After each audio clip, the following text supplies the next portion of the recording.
Hello, everyone. Welcome to Be Best with Best Homes Real Estate, where we cover all topics in real estate. My name is Erika Ceja, and here next to me, Alan Kushmakov.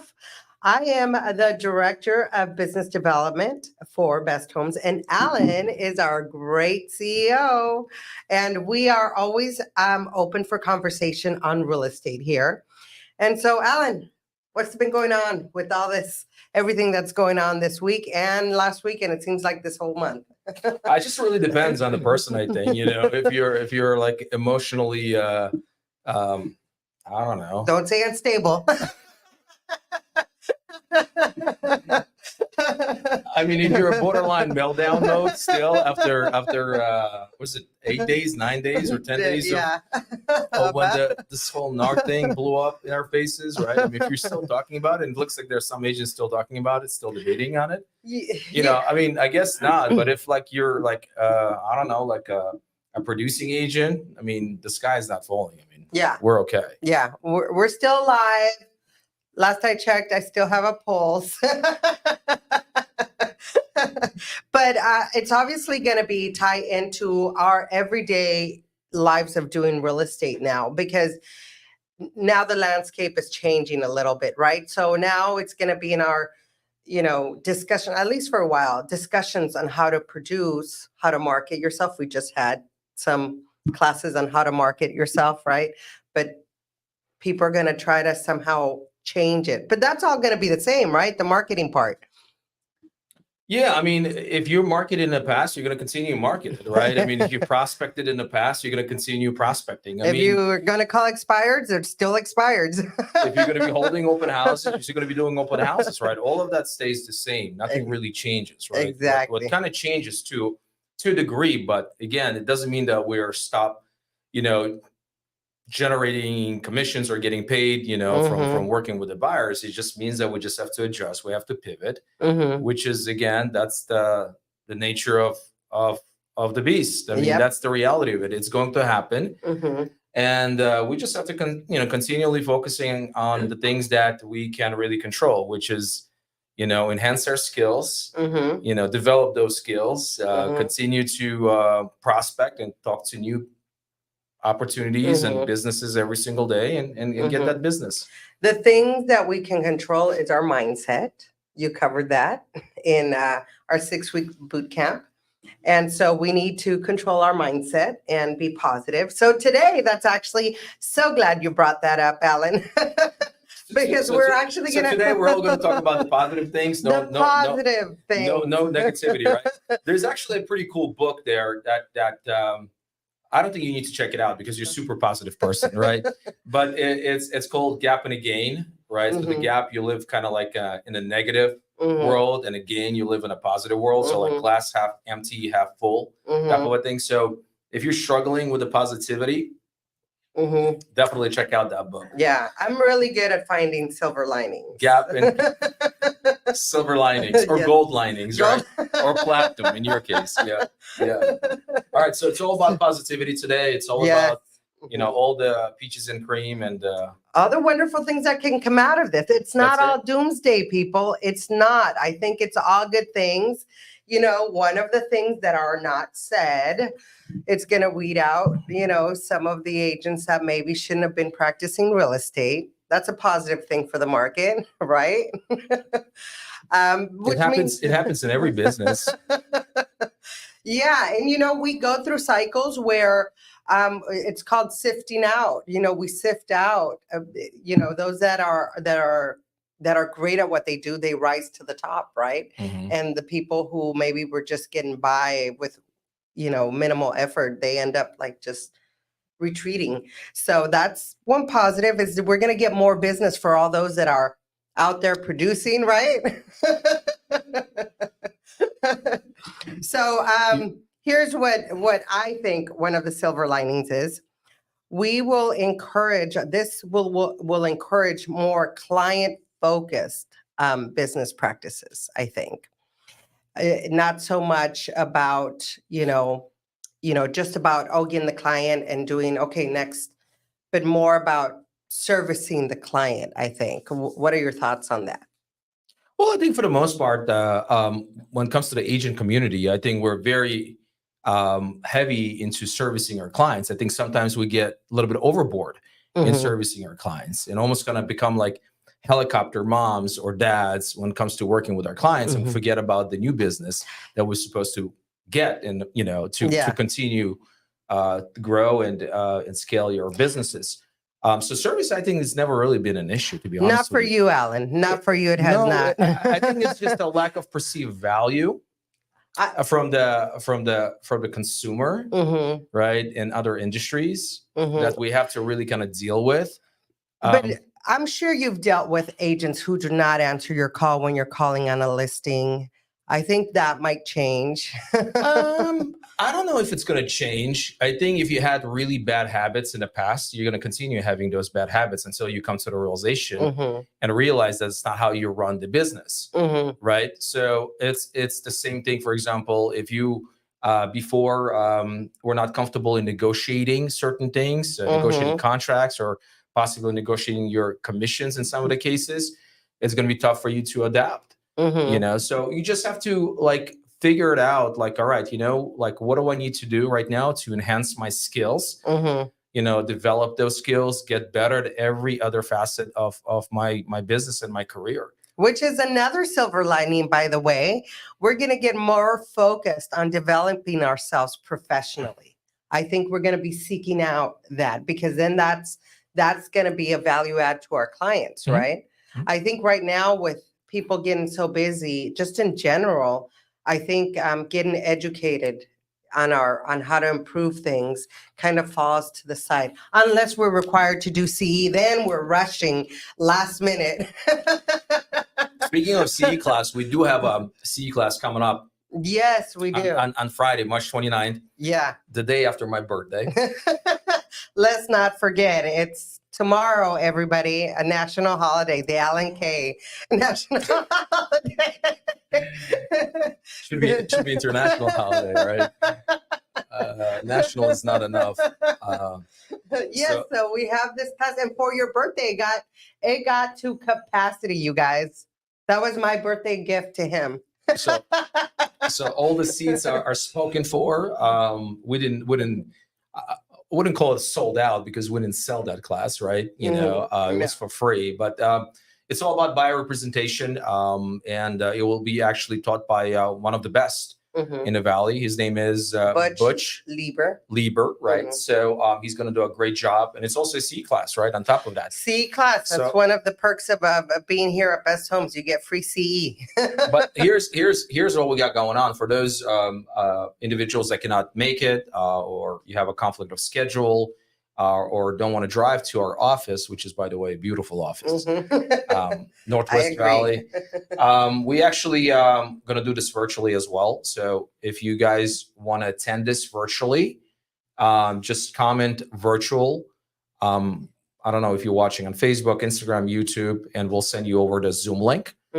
So I don't think you're going to get the CE credits, right, for that one. No, you can't get the CE credits, but you're going to be able to learn and hopefully implement in your business. Yeah, and this class, I don't think we covered exactly what it entails. It's buyer representation, building trust. It's more, it gives you 3 hours of CE, and it's basically going to help you navigate the landscape of representing the buyers and with the future that's coming up for us on negotiations with the client. So it's going to be a great class.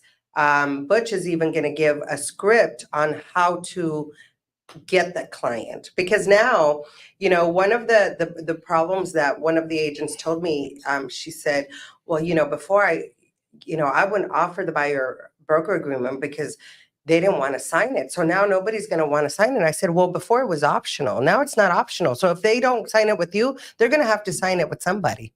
So you need to have your pitch. Yeah, absolutely. Absolutely. I mean, before it was definitely optional. Like I worked with hundreds of buyers in my career, and like probably on a handful of occasions, I had the buyer broker agreement signed. That's not something that I led with. Right. Yeah. But then on the listing side, every listing that you have That's a exclusive. listing agreement, an exclusive right to sell agreement, Yeah. right? So might as well just do it on the buyer side as well. Like you said, if the buyer's not willing to sign with you, most likely they're going to be able to sign with someone else.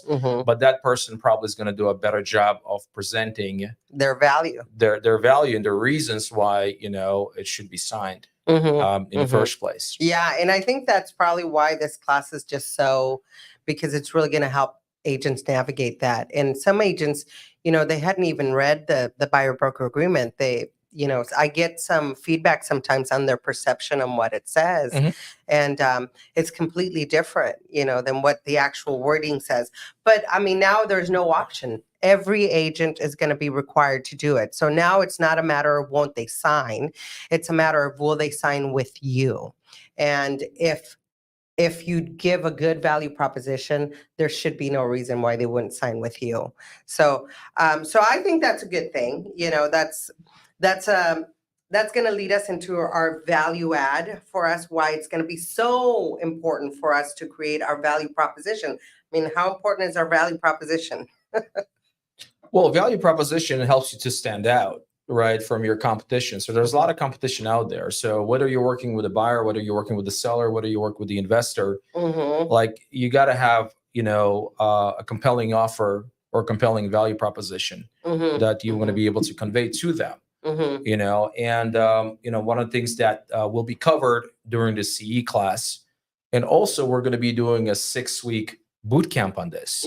I believe starting in April, right? Do we have a date for that No, one? so stay tuned because we will get you a date for that. But we definitely will be covered because I get that question a lot from agents asking me, like, I mean, I provide the same services every agent. I mean, what could be my value add? And you really got to look deeper, and this is going to help you. This boot camp, we're creating it for that specifically to help agents navigate what differentiates you. Why don't you look deep down as to why you got into real estate, right? Yep. I mean, how did you go through the value prop creation mode? Well, one of the things that I've done from the beginning stages of my career is like writing down everything that I feel like I can offer to my client, and really convey that message with authority. Not every time it was the right fit, but that's just the reality of the matter, right? Yeah. So, just figure out what are you really good at, right?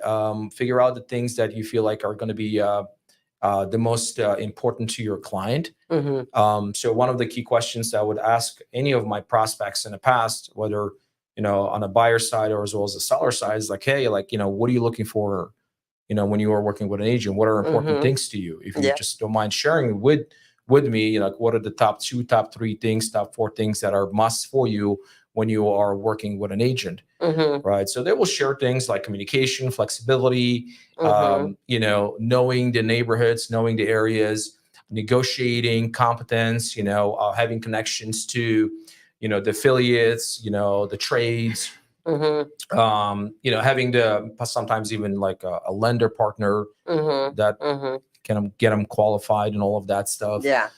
So just kind of figure out what really, they're looking for, sitting down with them, identifying, their wants, their needs, their goals in their new home, separating their wants from the needs, which is another important step, right? Because a lot of buyers out there, from your experience and my experience, is like, look, we want all of these things. Yeah, and sometimes you have to move them around because sometimes they think they need those things. Yeah, and it's like I think they want to drink like a high-end champagne on a like a Bud Light budget, right?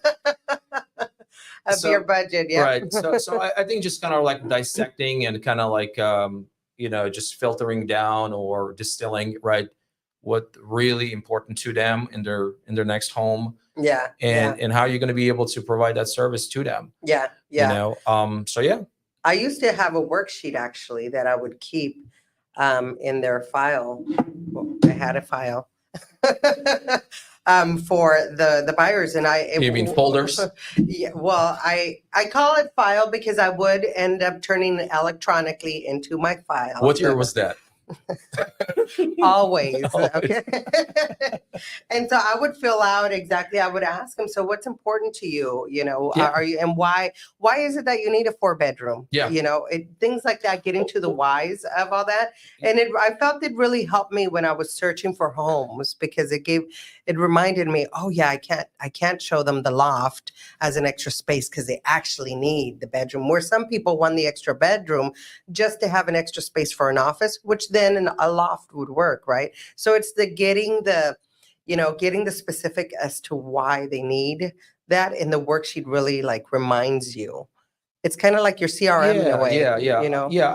Yeah, exactly. I pretty much did exactly the same thing, right? So, writing down all of their wants and then just asking them. So let me ask you this, Mr. and Mrs. Buyer, if let's say we find a house and it checks most of the boxes, but it doesn't have a pool. Let's say it has a 3-car garage, it has an RV gate, has an updated kitchen, but it doesn't have a pool. Would you still want to see it? Right? And if they say yes, then it's not a need. The pool is not a need. It's a want. Right? Same thing with the RV gates. Same thing with the upgraded features inside of the house. Whatever that is, right? That's how we're going to be able to kind of like figure out their needs. From their want list. But that's just one aspect of it. But like, first and foremost, we owe fiduciary to the buyer. Like, we're working with a buyer. We have a buyer broker exclusive. We have that agency in place. We have the fiduciary, which is a very, very important word to convey and articulate, right? Because if you are going to be working with the listing agent, you're not going to have the full fiduciary. You're not. The listing agent's job is to get the best possible deal price for his client. And they're representing their client. Seller. Yeah. Correct. So most of the buyers out there, in all honesty, I don't know if that's 50%, 60%, 70%, they are not equipped to go out there and negotiate with a listing agent, especially a competent listing agent, experienced listing agent, whose job, again, to represent to the max the seller.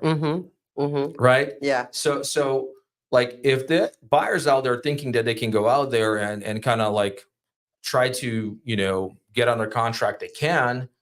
But again, they have to realize that they're not going to have the same type of representation. Yeah. And they're not buying a $1,000 purse. Yeah. Right. That they can return. Yeah. Right. Yeah. Or in your case, $3,000 purses or $4,000 purses. Right. I mean, they're buying like a $400,000, $500,000, $1 million house, $1.5 million. It's a purchase of a lifetime. It's a huge financial commitment. It's a huge investment. Probably one of the highest, financial commitments that you're going to be able to make. Right.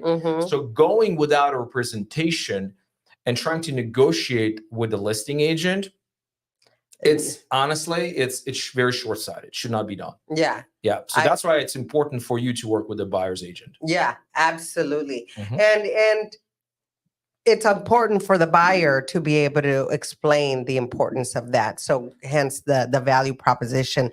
And I think in the value proposition, it should be stated that you customize a plan for them. Because that's what I would do. I would have my worksheet and I have this, and I'm going to ask you these questions because I customize a plan for you to get your house, the one that you want, and so that could be part of the value add. I mean, there's so many things that could be. Well, even for example, we're talking about like buyer broker agreement, right? One of the biggest worries I think most of the agents have is like, well, I don't know if the buyer is going to like sign it because they don't want to be locked into a 3-month contract or a 6-month contract with me, right?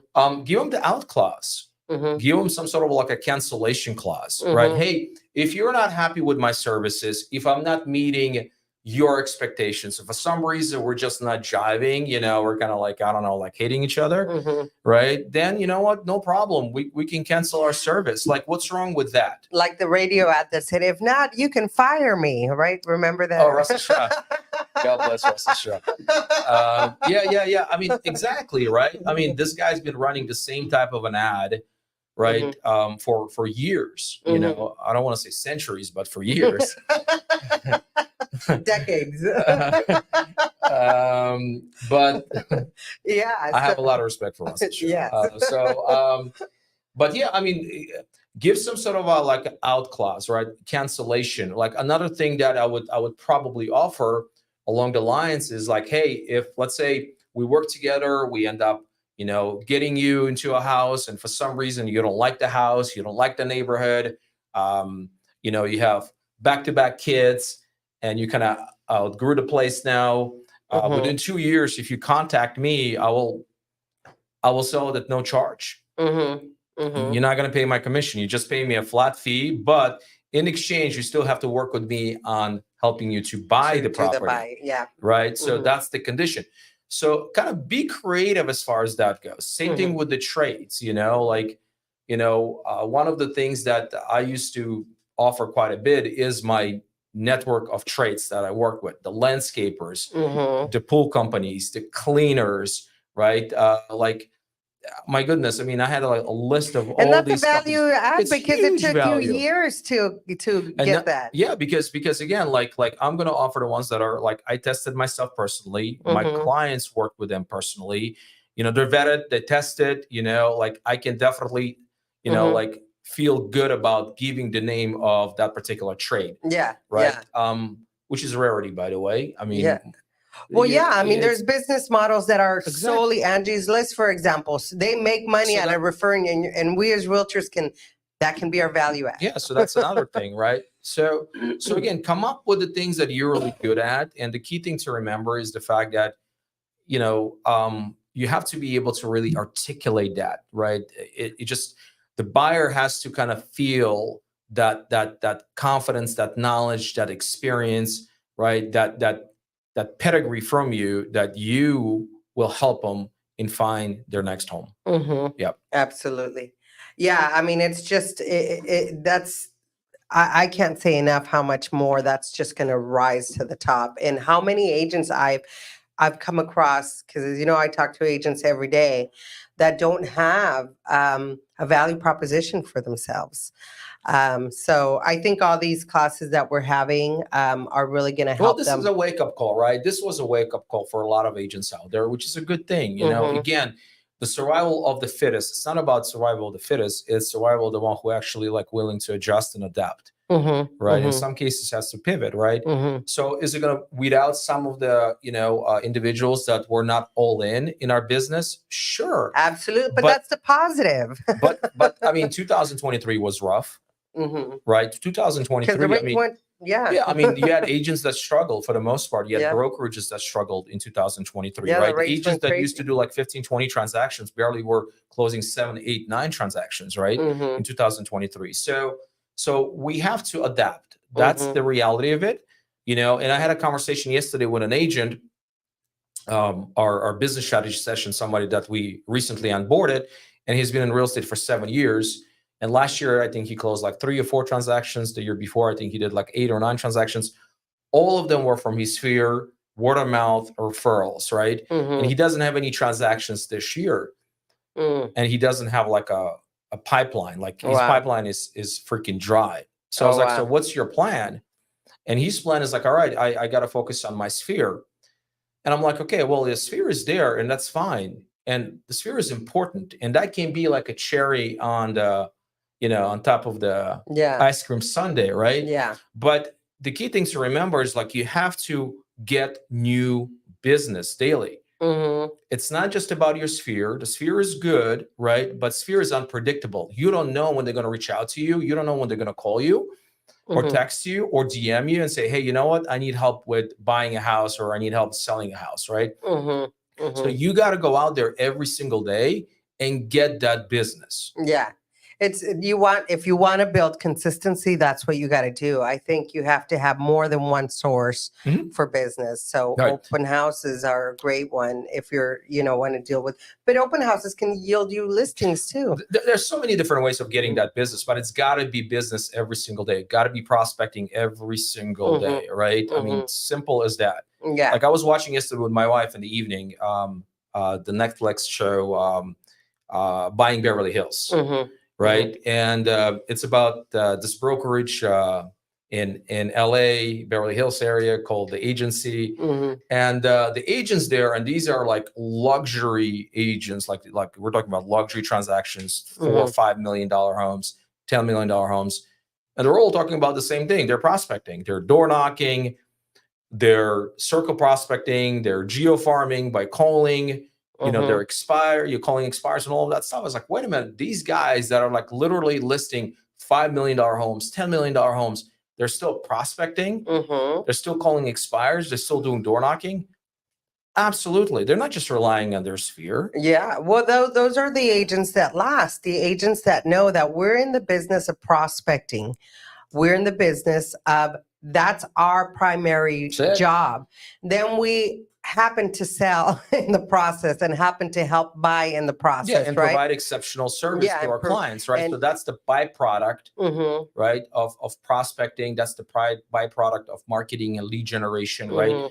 All of those things are very important. That's the first step. The second step is when you have that client, you have to provide and offer exceptional service to that client. Absolutely. Right? Yeah. So when you mention about exceptional service and all of that stuff, that's important. And I think most of the agents are doing a really, really good job as far as that goes. I mean, there's some bad apples here and there, but I think it's in every single industry that you're going to be able to find those, right? Absolutely. And those usually do not last. Transactional agents are not going to last. Yeah. It's just that's the reality. Yeah. But for the most part, going back to the NAR settlement ruling, and just in general, if you look at it, those agents that are prospecting heavy, marketing heavy, they're not really going to be affected by this. They're going to continue generating leads. They're going to continue converting those leads and closing deals. Exactly. And that's the silver lining, that the core of our business in regards to how we get business is not changing. All of that is still applies. We still go, it's still business as usual on that. We still have to go out and prospect. We still got to make the calls, whatever you were doing before on that. None of that is changing. So I think that's the silver lining, in that, today, to get your next client, you're still doing the same things that you're familiar with. And if you're not familiar on how to prospect, attend some of our classes, because we teach you all that. Right? Yep, absolutely. So one of the things that I thought was another positive thing is that we're going to diversify our business model. You like this? See, Alan's always trying to hijack this podcast and call it the Alan K Show. But for the record, it's the Be Best podcast show. I call it Alan K Show. Shout out to Melissa putting all this together. Always, he has like another podcast and he still wants to hijack this one. No.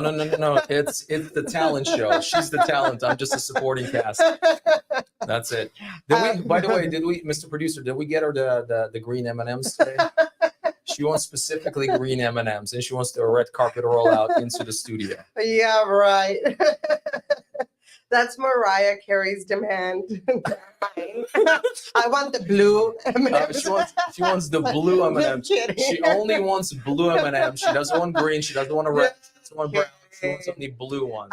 I'm avoiding M&Ms altogether. So that's right.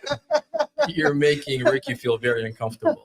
He's now thinking about M&Ms. What are the M&Ms for, Miss Mariah?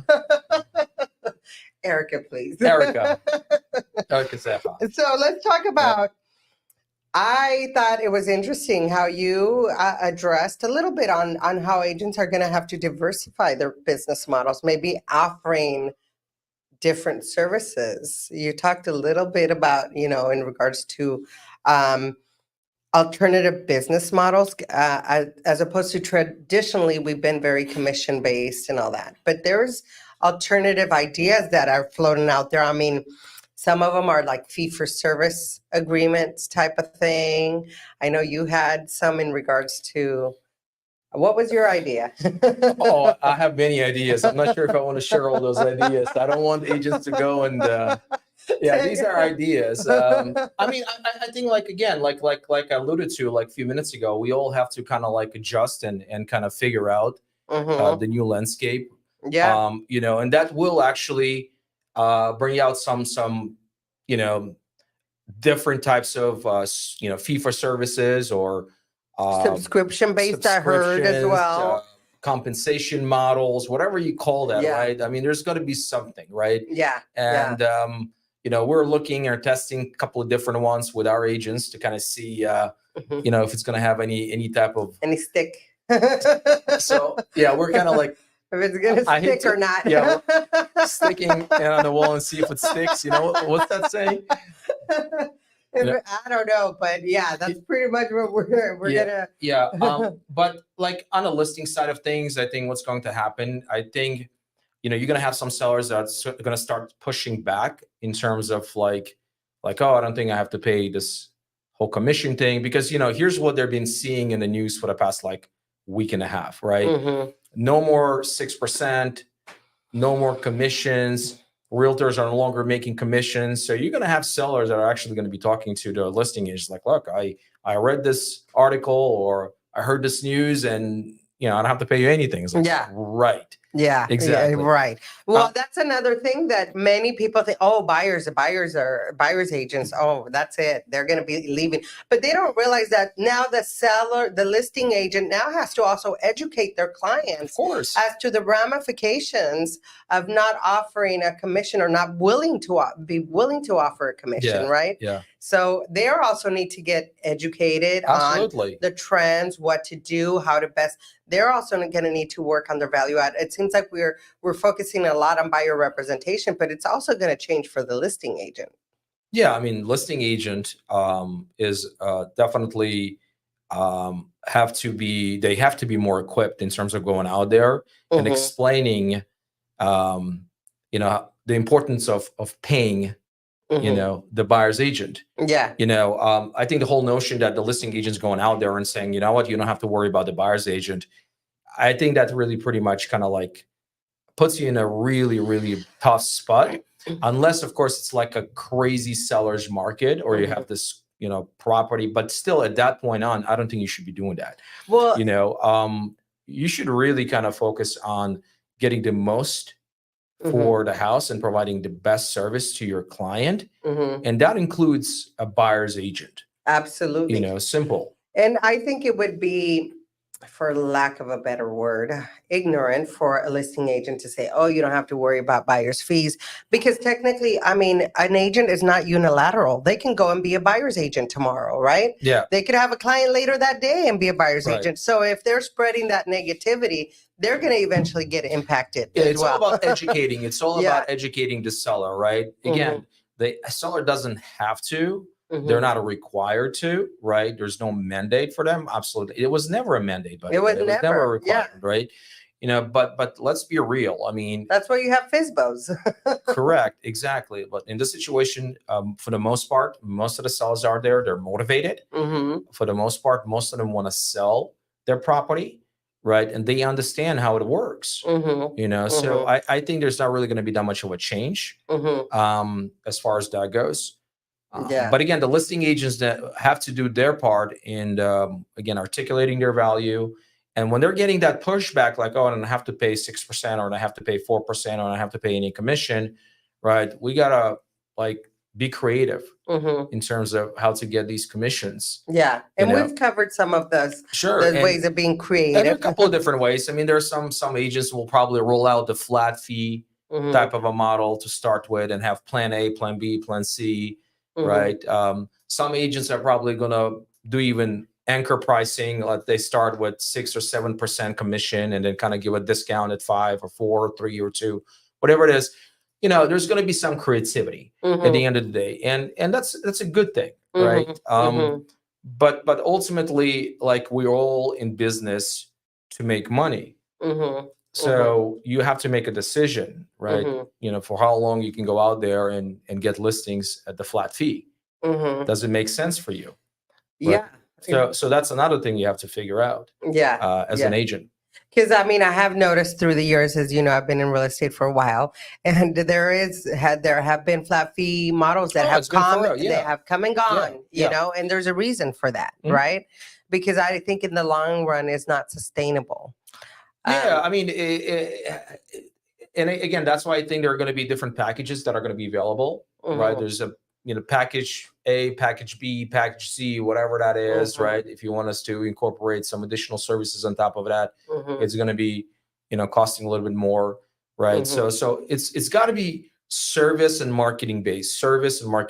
Like one of our agents, EJ here, he constantly talks about, I never talk about my commission. I talk about my service fee. It's all about service fee. So you're paying, or you get paid for the service that you provide. And right? I think that's amazing that he does that. Right. Yeah. So it's all about service based, and that's something that we need to do our part of in conveying and articulating.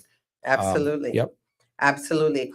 Well, and all that, what it boils down to is that now I think the biggest silver lining that I've been spreading the word on, because nobody sees it as a silver lining, but I do.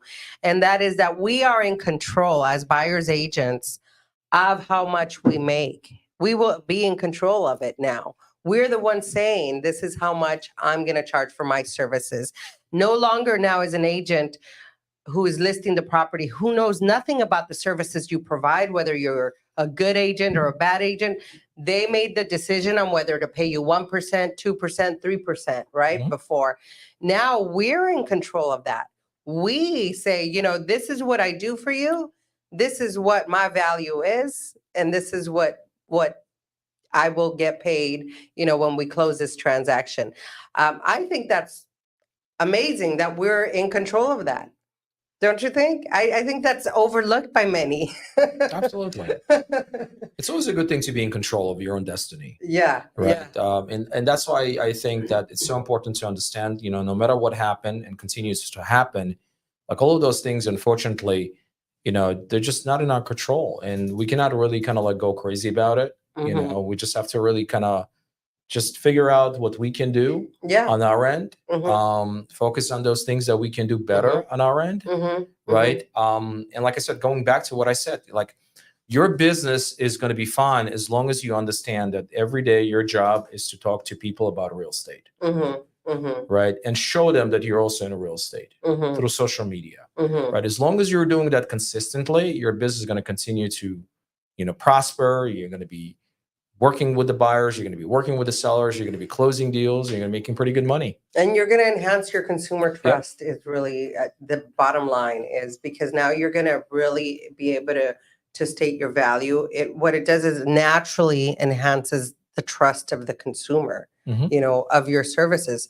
Because sometimes the consumers in today's landscape that we've had, they don't really know what we do, and most agents don't explain it. I've had people tell me about their agent, oh, I did everything, I even found the house. And that tells me that agent was not able to say what they do, outline what they do. So now it's going to be, I think it's great that we're more transparent we're going to be more transparent to the clients to let them know exactly what it entails to buy a house. But it's beyond just finding a house. Anyone out there can find a house. Like, honestly, like everybody has accessibility to all of these, home search sites, all of these apps they can go on, they can find a house. Absolutely. Like those days when you used to have, I think you were an agent, MLS books. Oh yeah, we had those days are definitely way over, right? So accessibility to the data is right there. It's real time for the most part. So, but that's I don't think they should be, as an agent, I don't think you should be really leading with that per se, right? And anything from the buyer standpoint, like I don't think that should be like such a big deal. Like, all right, so you found a house, so what? But there's so many other steps involved in getting you to the finish line. And I think that's where the agents have to do the better job of articulating. That's exactly my point. Right. That now they're going to have to, where before they didn't have to. So the buyers thought they did all the work just because they have found the house. But that's such a small piece of it. Yeah. Right. So now they're going to have to outline exactly, look, this is what I do. And we have a great infographic, I think, that just walks any consumer, any buyer who's looking at what the process entails. And it really, a lot of people, at least first-time home buyers, they don't understand escrow, what it is. Yeah. And that little infographic that we have in our office really walks step by step. So I love that it's going to become more transparent as to what we do. Yeah, and then just the whole notion that, I see this constantly in these comments on socials, man, the agents get paid too much, or they don't deserve to get paid 6%, this. Like, if you really understand what the agent goes through, like working with the buyer, working with the seller, there are a lot of steps involved. Like, man, I remember in situations where buyers were going through a divorce, so I was almost kind of like they're like a shrink when it comes counselor. to that. I had situations where they're elderly couple and they didn't have anybody, so I had to take care of the moving. Like, there are situations where we had to go in and get the trades in there to fix things so they can get the top dollar for their house, right? I mean, there's so many things. There's so many instances. Like, I showed multiple homes to buyers and they ended up going with someone else without even letting me know. And I spent hours and hours and hours and hours working with them. Right. So there's a lot of things that we do as agents that may not be like, I don't know, articulated or shared. Some of it is obviously confidential in nature, right? Like, we cannot really go out there and share those things to everybody else that we work. Yeah, exactly. So like we are like so many things as agents at times. We're agents, we're shrinks, we're friends, we're in Angie's List or Angie's.com. Yeah, we connect them. We connect them with people, right? I mean, there's so many things that we offer as an agent, and I know it's not our skill set to a degree, or I know I'm not saying that this is what you do every single time, but it comes with the territory. Every transaction is going to be a little bit different, right? Especially when you're working with the buyers, especially when you're working with the first-time home buyers, right? That never had that experience before. Take a first-time home buyer right now and send them, go look homes by yourself on your own and try to negotiate a deal with the listing agent that's been in business for 10 years or 15 years. Yeah. See how you're going to fare. Yeah. That's not fair. Not very. It would be like you representing yourself at court. Correct. On a criminal case. Exactly. Right? So, not advisable. Again, that's where we come in as buyer's agents, explaining that to them. Yeah, absolutely. Well, I think those are the silver linings, the positive things of what's to come in the future. It's not all doom. It's not all, oh my gosh. It's just minor things that are changing. It's just how we get paid, how we assert our value. And that's pretty much, to me, that's really the big change. Everything else is business as usual, right? Yeah, again, I mean, are there going to be like possibly continuation of like commission compression? Yeah, but the commission compression has been going on for a couple of years already, if you think about it, right? So is there a possibility that in the next year, 2, 3 years, I mean, agents that used to make $10,000, $15,000 per transaction now making like $4,000 or $5,000? Absolutely. There's a possibility of that. So we have to all make a decision, like whether it's worth for us to be in the business or not. I mean, so again, I'm not a, what do you call that guy? Nostradamus? Yes. You're not Nostradamus. Illuminati is Illuminati. No, Nostradamus. one of those Nostradamus or something like that. I'm not one of those people that predicts the future. Yeah. But I mean, we've been dealing with the commission situations for a couple of years now, right? Yeah. I mean, it used to be kind of like you could see constantly like 3% on a co-broke. Now you can see 2.5%, you see 2%, some cases 1.5%, 1%. Like I was looking at MLS last week, I think there were like 17,000 homes and like 100 plus of them had like 0%. Yeah. So no co-broke at all. So yeah. I mean, it's just gonna happen, and we just have to adapt, we have to adjust, and we have to figure out how to make the money. Yeah. And the reality still is that this is the only industry where you can get in without any education. I mean, you can just be out of high school. You still want to have education. Yeah. But the fact is that you don't have to have a bachelor's degree. You don't have, you don't even need an associate's degree. You can get into it and make. Well, you have to still have like a high school degree, right? Or GED. What is it? They don't ask you for your high school diploma. Are you serious? They don't ask you for your high school diploma. No, they don't. Really? Oh, yeah. Wow. So this is the only industry where you could just go in and earn. It's still going to be where with little training, you can make more than a doctor. That still remains true. Without, you mean like actual like education, going through school and through 10, hours 15 and hours years and of hours school. and hours Yeah, of that, because think about how and accruing all that debt. Yeah. But you still have to train. You still have to, Oh yeah, absolutely. develop and build up your skills, In your- right?